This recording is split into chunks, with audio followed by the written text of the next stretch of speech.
Bueno, vamos a ver la tercera parte de estos videos sobre la utopía de la educación. Y vamos a empezar diciendo que en América Latina la utopía de la educación va a ser, y ha sido y sigue siendo, una búsqueda constante de equidad, de inclusión y de justicia. Desde los ideales de los líderes independentistas hasta las propuestas de educación liberadora, como las de Pablo Freire, la educación en América Latina ha sido vista como una herramienta para la transformación social. Y eso no solamente ocurre en el siglo XXI, sino existe desde antes. Y ya vamos a ver eso en esta presentación, ¿no? En este video. Esta utopía ha enfrentado, bueno, nuevos desafíos constantemente a medida que han cambiado las estructuras sociales y los modelos políticos en América Latina, ¿no? Un espacio tan diverso y tan pluricultural que de una u otra forma reviste altos niveles de complejidad, no solamente por los asuntos propios de la geografía, sino también de la demografía que tenemos, ¿no? Vamos a hablar de que también se generan procesos de reinvención constantemente que responden a las necesidades y aspiraciones de los pueblos latinoamericanos. Estos van buscando siempre construir un futuro más justo, más equitativo para todos y para todas, pero además de eso está siempre de la mano de pensar una educación para el futuro. Eso es una característica muy interesante, ¿no?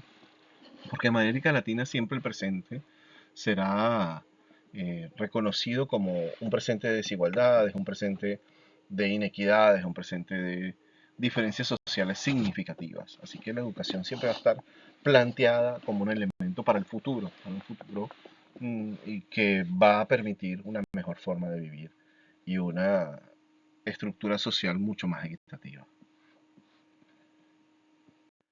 Tiempos de la independencia. Durante la Guerra de la Independencia en América Latina, los líderes como José de San Martín y Simón Bolívar vieron la educación como un pilar para la construcción de las nuevas repúblicas, ¿no? A partir de los grandes ideales masónicos de libertad, igualdad y fraternidad y al individuo como un sujeto capaz de ejercer la razón como un vehículo para imponer sus ideas y para gobernar las sociedades, la educación debía formar ciudadanos capaces de participar en la vida democrática y de consolidar las nacientes naciones independientes. Es decir, necesitaban ciudadanos que se involucraran en la vida política de una manera muy eficiente y de una manera racional. Sin embargo, bueno, este periodo estuvo marcado por profundas desigualdades, ¿no? Que continúan siendo, pero en ese momento las desigualdades eran bastante particulares. Recordemos grandes espacios de analfabetismo, recordemos en lugares a los que no se podía llegar, en fin, todo lo que sabemos de la colonia en ese momento, de la poscolonia de la liberación, ¿no? Esos tiempos en que caminaban por acá San Martín y Bolívar, ¿no? Este acceso a la educación era realmente un privilegio solamente para las élites criollas. Y a pesar de esto, bueno, los ideales de la ilustración aparecieron, en fin, e influyeron en los movimientos independentistas. Ahora, desde ese momento se plantea la idea de la educación universal y pública, aunque en realidad eso estuvo lejos de ser concretado hasta un poco más adelante, pero la intención era esa, una educación pública, universal y racional, además. Ya no era que estábamos liberándonos, ya en este caso, en el siglo XIX, los países existen, ya hay independencia y era necesario homogeneizar las culturas. Estamos hablando de diferentes estratos con diferentes formas de hacer las cosas. Estamos hablando de campesinos, indígenas, estamos hablando eh, de estratos sociales muy diversos con una profunda analfabetismo.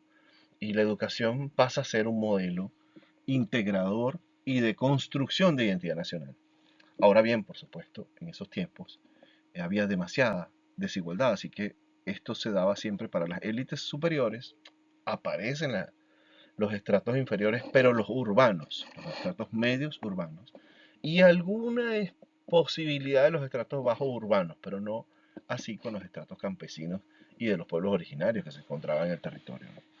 Pero existió definitivamente una profunda intención de hacer que estas utopías se desarrollaran, se plantearan como una forma de crear identidad nacional Y esto es un carácter fundamental. Esto de homogeneizar a tantas personas de diferentes estratos va a generar un elemento de identidad basada en la diversidad cultural, que era un gran reto para la época y que sigue siendo un reto para toda América Latina con nuestra diversidad.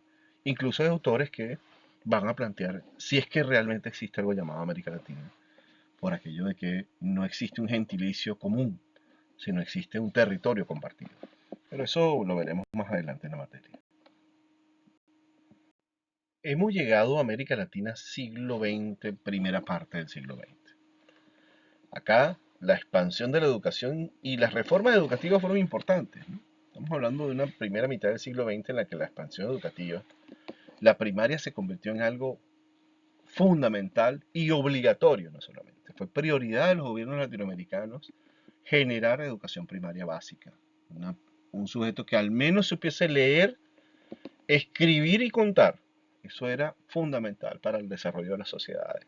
Las reformas educativas de este periodo buscaron ampliar el acceso a la educación general, porque era pero importantísimo tener no solamente intelectuales, sino obreros y toda una sociedad que pudiese acceder a la información que se estaba generando.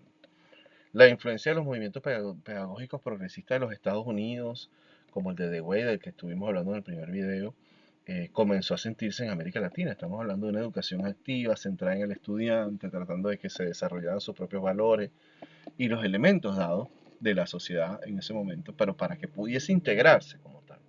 La educación, a pesar de todo esto, sigue siendo elitista y excluyente. Pero bueno, hay ciertas formas en las cuales se generan las estructuras para que se dé más educación para las clases trabajadoras, ¿no? Si bien las clases trabajadoras siguen excluidas, bueno, al sol de hoy siguen excluidas de toda la accesibilidad de muchas cosas. En aquel momento había un nivel de exclusión tanto de comunidades trabajadoras como de comunidades rurales, pero existía la intención de que la primaria fuese una primaria general para todas las personas, gratuita y de plena accesibilidad. Segunda mitad del siglo XX es muy interesante para la educación en América Latina.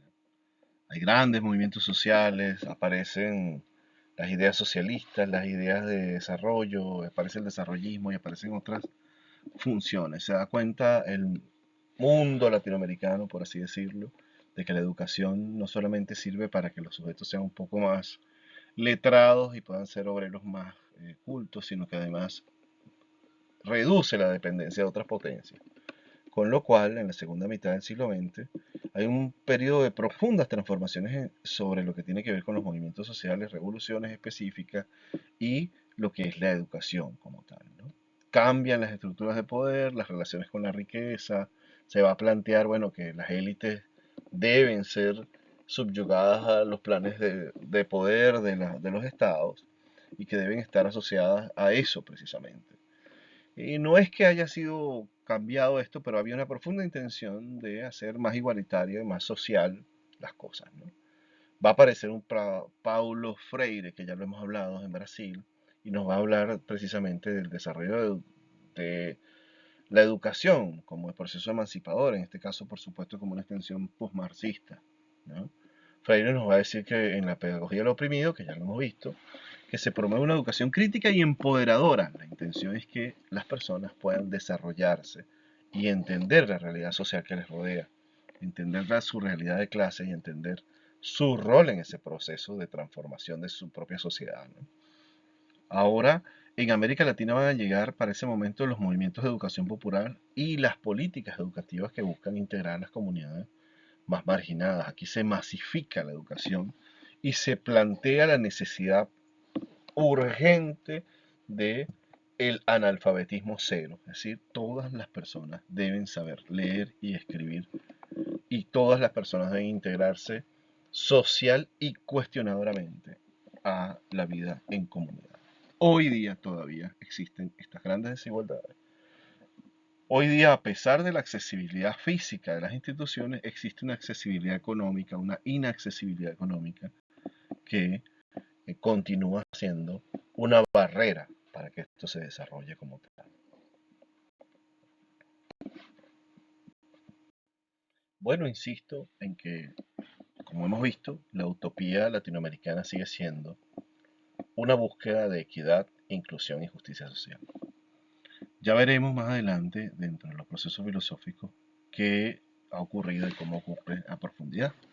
Pero realmente la utopía de la educación en América Latina sigue buscando la liberación de los pueblos, la integración cultural y la vivencia de una educación diversa y tecnológicamente accesible.